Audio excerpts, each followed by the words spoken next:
Chapter 8 is called The Cross According to the Scriptures.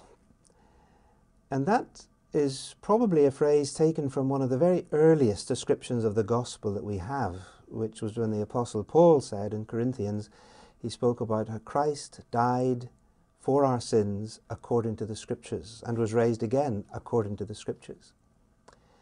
And we might have thought, as I used to think, that Paul was just saying, well, Jesus died, Jesus rose again, as you can read in the Bible. It's there in the Gospels. But of course, Paul didn't mean that because the Gospels weren't written when he said it. So when Paul says Jesus died and rose again according to the Scriptures, he meant in accordance with the Scriptures which he had, which of course was the Old Testament.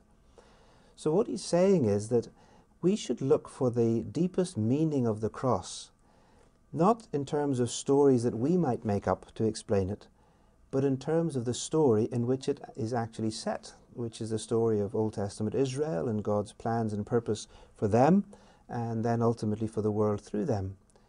So what I do in this chapter is to try to ask the question, how does our understanding of God's relationship to Israel in the Old Testament, particularly the way in which he dealt with them both in judgment and in salvation, how does that affect the way we understand the meaning of the cross?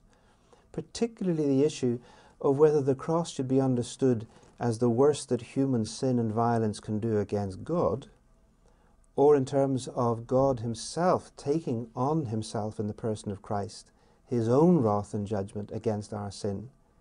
And I want to argue that in fact it's both. And it seems to me that the Old Testament helps us to understand that paradox of how it covers actually both elements of that. So the cross, according to the Scriptures, takes us back to the Old Testament, but I believe that in doing so, it helps us to understand the cross more clearly in the biblical story in which it's set.